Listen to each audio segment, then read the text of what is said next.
Shalom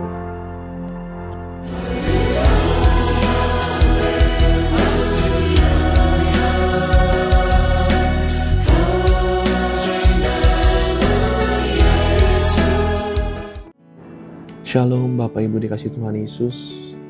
Kita berdoa.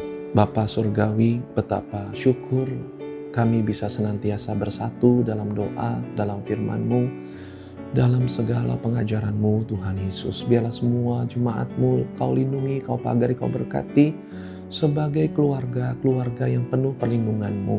Karena Engkaulah yang memberkati mereka ajaib.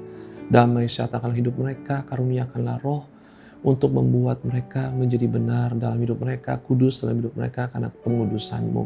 Karena Roh Kudus-Mu adalah kuasa kami semua. Terima kasih Bapa. Dalam nama Tuhan Yesus kami terima berkat-Mu bagi kesatuan keluarga, bagi sukacita seluruh keluarga, bagi pengudusan seluruh keluarga kudus-Mu. Dalam nama Tuhan Yesus. Amin. Shalom Bapak Ibu dikasih Tuhan Yesus. Kita hari ini membahas kembali Efesus 5 mengenai istri dan suami. Bapak Ibu, kita percaya kalimat sebelum memulai yang di ayat 22 kan, hai istri tunduklah kepada suamimu seperti kepada Tuhan. Begitu ya ayat 22 Efesus 5. Namun lihatlah di ayatnya di atasnya, dua di atasnya, yaitu ayat 20. Ucaplah syukur senantiasa atas segala sesuatu dalam nama Tuhan kita Yesus Kristus kepada Allah dan Bapa kita. Ayat 21, dan rendahkanlah dirimu seorang kepada yang lain di dalam takut akan Kristus. Bapak Ibu, jangan sampai suami keras sama keluarga sehingga akhirnya menakutkan. Padahal kita hanya takut akan Kristus. Tuhan Yesus kita sebagai kepala. Saya ulangi ayatnya ke-23. Karena suami adalah kepala istri, sama seperti Kristus adalah kepala jemaat. Dialah yang menyelamatkan tubuh. Ayat 24. Karena itu sebagaimana jemaat tunduk kepada Kristus, demikian jugalah istri kepada suami dalam segala sesuatu. Nah, urusannya adalah supaya kepala bisa bertindak, bisa memberkati seluruh tubuh. Tolong bayangkan Bapak Ibu, suami dengan istri dan anak-anak itu harus seperti kepala dengan anggota tubuhnya. Itu yang disampaikan. Ya, karena kalau kita lihat di sini, di ayat 29-nya, sebab tidak pernah orang membenci tubuhnya sendiri, tetapi mengasuhnya dan merawatinya sama seperti Kristus terhadap jemaat. Ayat 30, karena kita adalah anggota tubuhnya. Ya, jadi kita harus percaya, kita sebagai suami harus peduli mengasihi istri seperti tubuhnya sendiri. Dan supaya bisa memberkatinya, mengasihinya, membuatnya kudus dan tak bercela. Bapak Ibu, tidak ada memang kita sebagai kepala pingin anggota tubuh kita kotor, ngelihat tubuh kita kotor, kaki kita mohon maaf terkena kotoran anjing atau kucing terus senang, terkena ludah orang terus senang, membiarkannya. Tidak mungkin. Kita tidak mungkin membiarkan anggota tubuh kita kotor, berbau, jorok, terkena ludah, darah orang lain, terkena kotoran hewan, muntahnya orang lain, terus kita biarkan. Tidak mungkin Bapak Ibu. Mari kita belajar Efesus 5 ini sebagai suami yang teladan, istri juga yang teladan. Kalau sampai istri selalu menolak, karena yang harus memulai kebaikan, kebenaran ini adalah Kristus Yesus, bukan jemaat. Jemaat tidak memulai apapun, Tuhan kita yang memulai. Nah, jadi sebagai kepala itu mendahului. Kepala itu memimpin.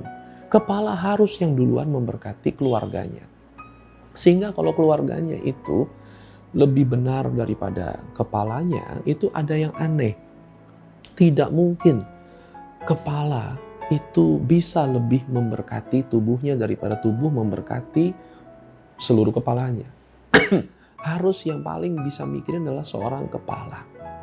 Nah, Bapak Ibu, mari suami-suami yang masih kurang, kita harus akui Kalau selama ini gagal, tidak bisa memberkati bukan hanya soal uang ya, tapi tidak bisa membuat keluarga itu menjadi kudus, tidak bisa membuat keluarga menjadi benar.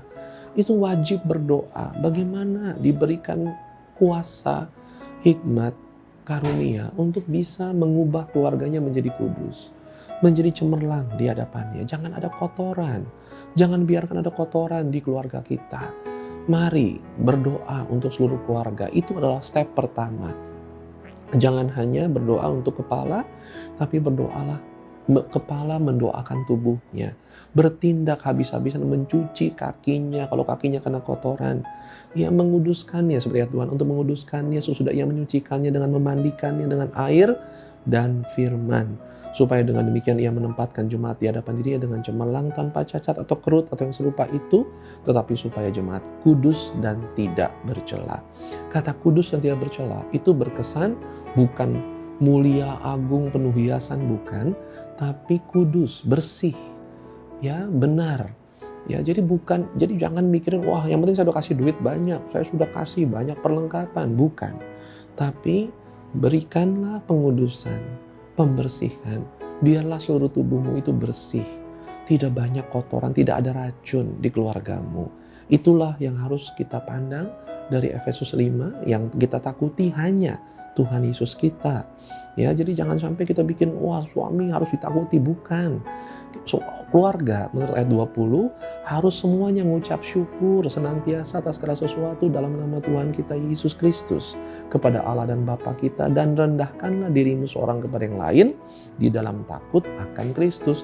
Jadi kalau suami cari hormat, itu salah. Rendahkanlah dirimu seorang kepada yang lain di dalam takut akan Kristus, dan semua harus ucap syukur. Jangan sampai suami memberikan kuasa-kuasa menakutkan sekali sehingga anggota keluarga tidak bersyukur atas adanya suami ini. Itu salah sekali. Mari kita ubah semuanya, mari. Seperti Kristus Yesus mengasihi jemaat, maka kepala mengasihi tubuhnya dan ingin membersihkannya, maka kita harus saling menguduskan dan saling mengucap syukur dan saling merendahkan diri dalam takut akan kepala yang sejati, yaitu Tuhan Yesus kita, ayat 21-nya. Tuhan Yesus memberkati. Amin.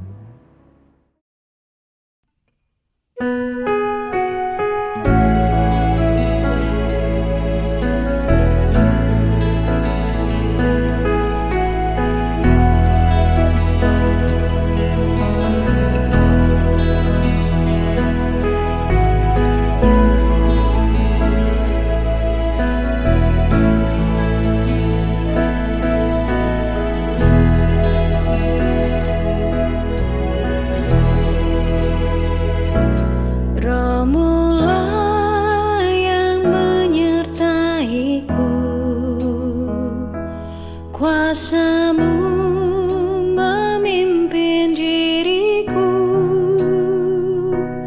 aku mengasihi-Mu selalu.